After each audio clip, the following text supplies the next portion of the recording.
What is going on, everybody? So it is the day that Note fans have been waiting for.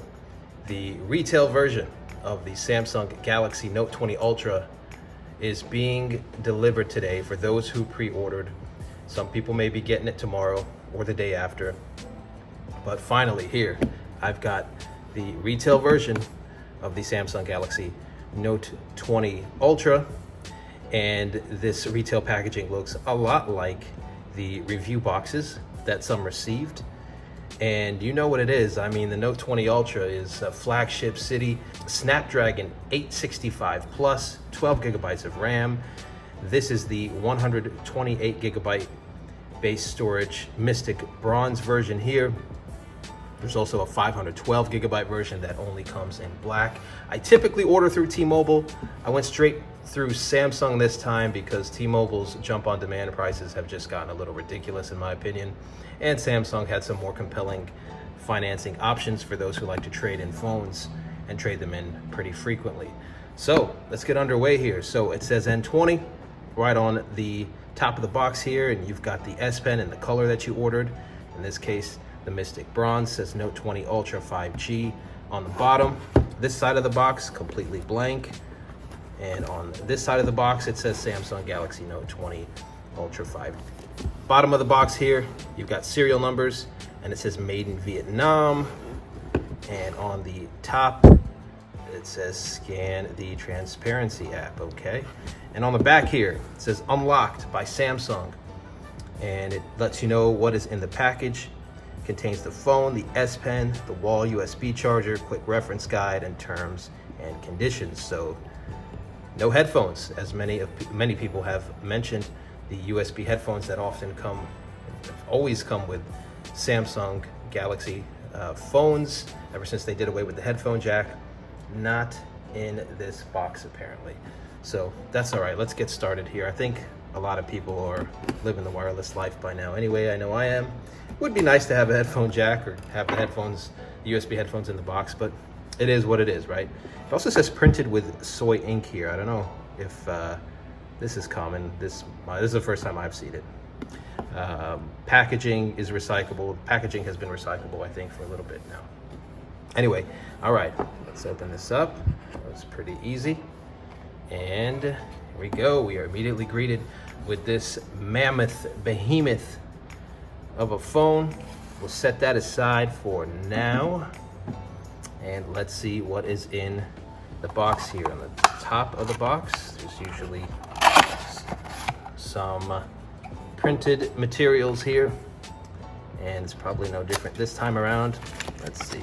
Oh, we've got our SIM ejection tool here. And we've got some books, warranty info, etc. Stuff about your Samsung account, an introduction to the phone. Let us set that aside. See what else is in the box, even though we already know, basically. Let's see here. We've got our wall charger, of course. And we'll set that aside. What do we have in here? It's an empty box in here, all right. Like getting trolled. And we've got our USB-C to USB-C cable, I'm guessing, in here. Let's see, yep.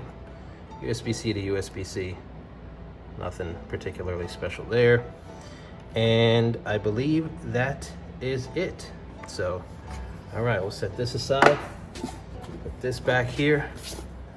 And let us check out the phone. Oh yeah, the Galaxy Note20 Ultra 5G.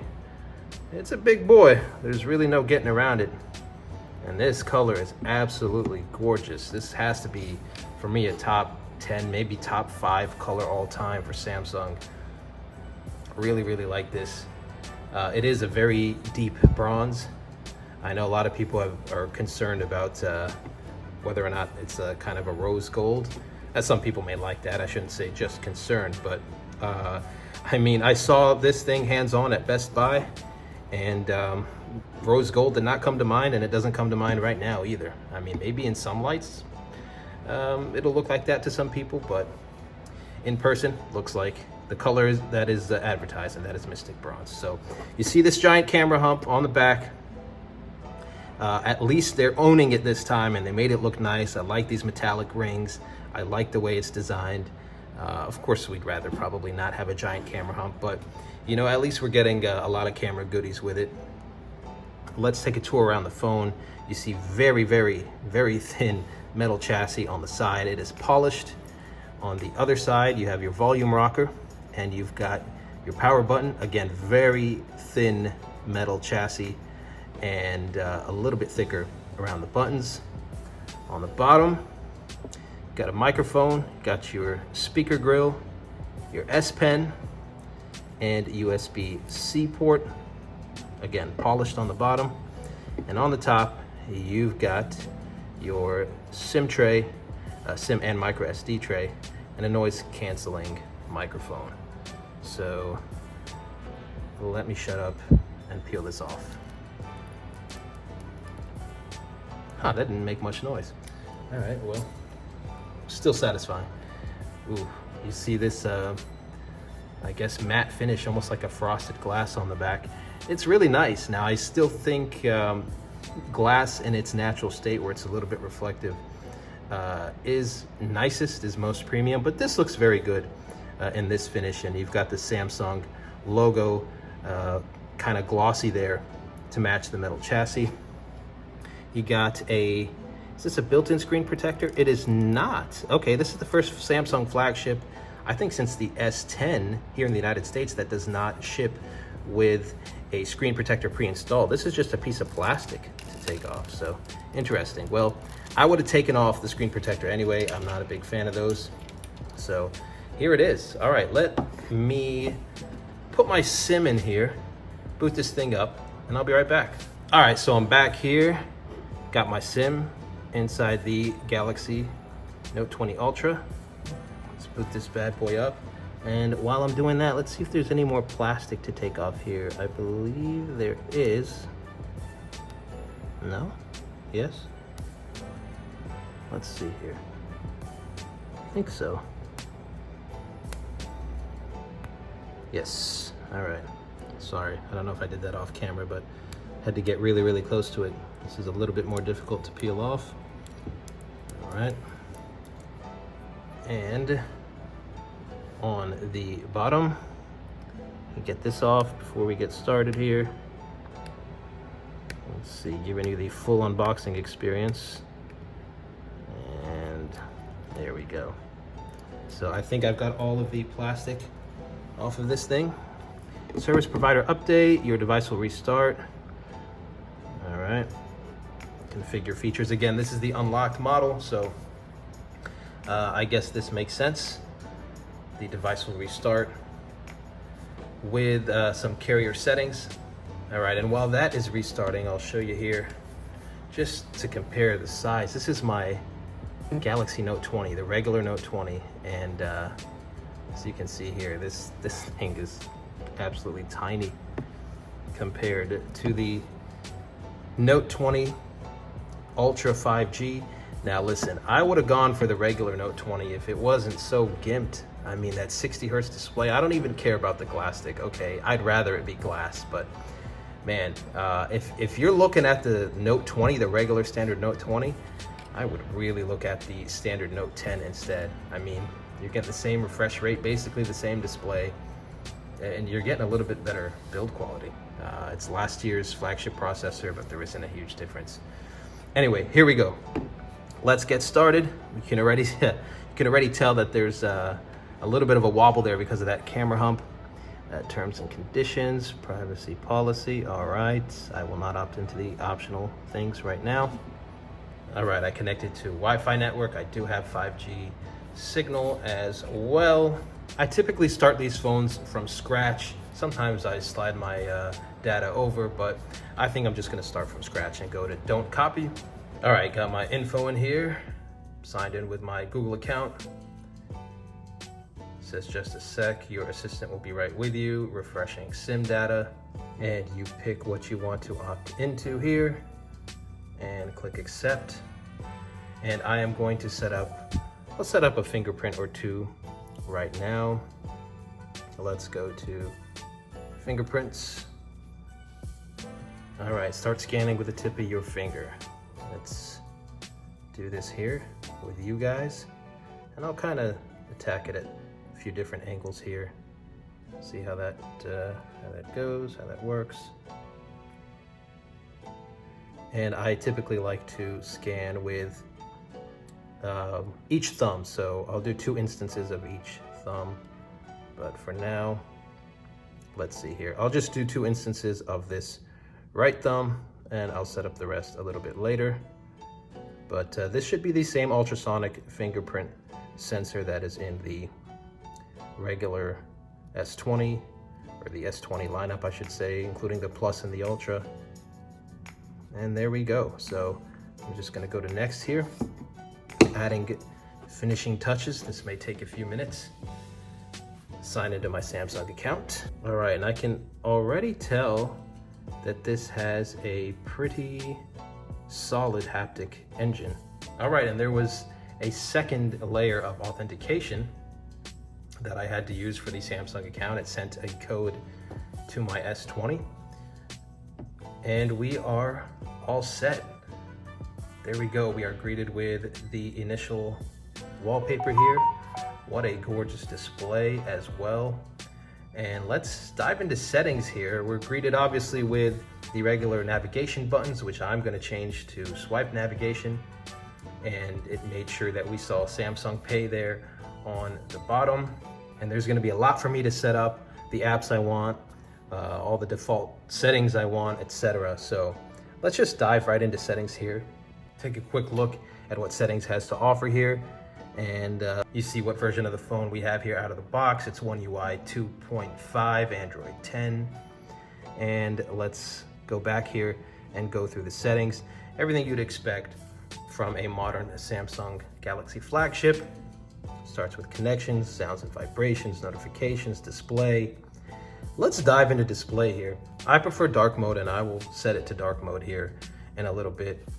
But let's go down here. You've got your automatic brightness, adaptive brightness, and let's see, motion smoothness. It's on adaptive, which takes advantage of that 120 hertz display, 120 hertz refresh rate. And so it's like that out of the box. So if you go down to standard, it's going to be at 60 hertz, but you can set the display to a higher resolution if you do that.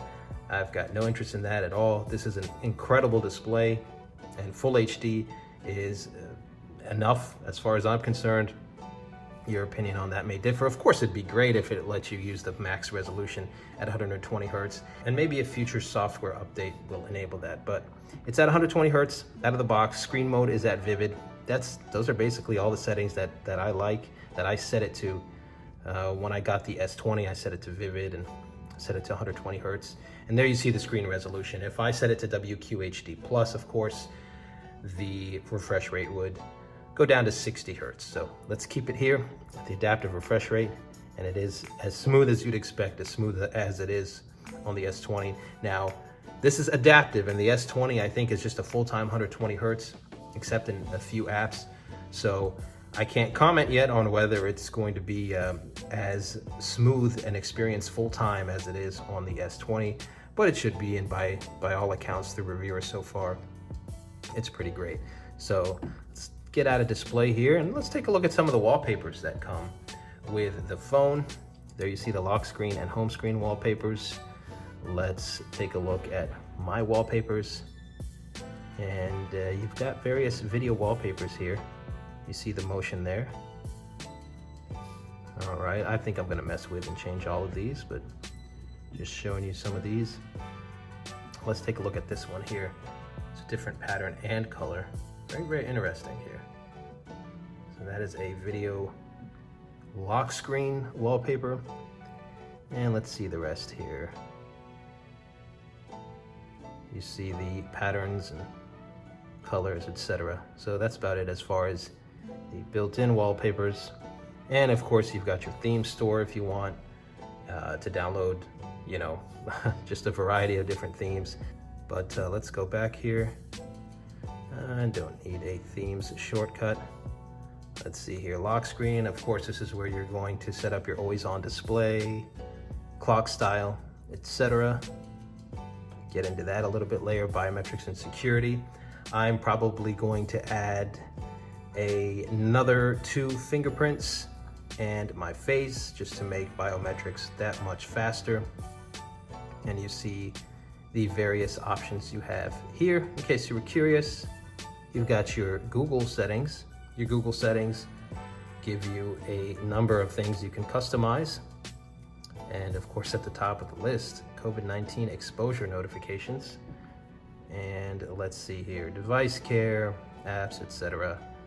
So there's going to be a lot to set up here, but this phone is supposed to be released, I believe, by the end of this week in stores. But if you got it ahead of time, I know you're excited just like I am. Enjoy it, dive in, see what it's got. But that's it for this initial unboxing and taking a look through the settings. If you've got any questions, feel free to drop them down below. And I am going to make several more videos regarding this phone, including the first 10 things you should do, as well as some tips and tricks. So if you're interested in that, hit that subscribe button and the like button so that YouTube knows you're interested in it and can show you more videos like this. That's all, everybody. Hope you're doing well, and I'll see you in the next one.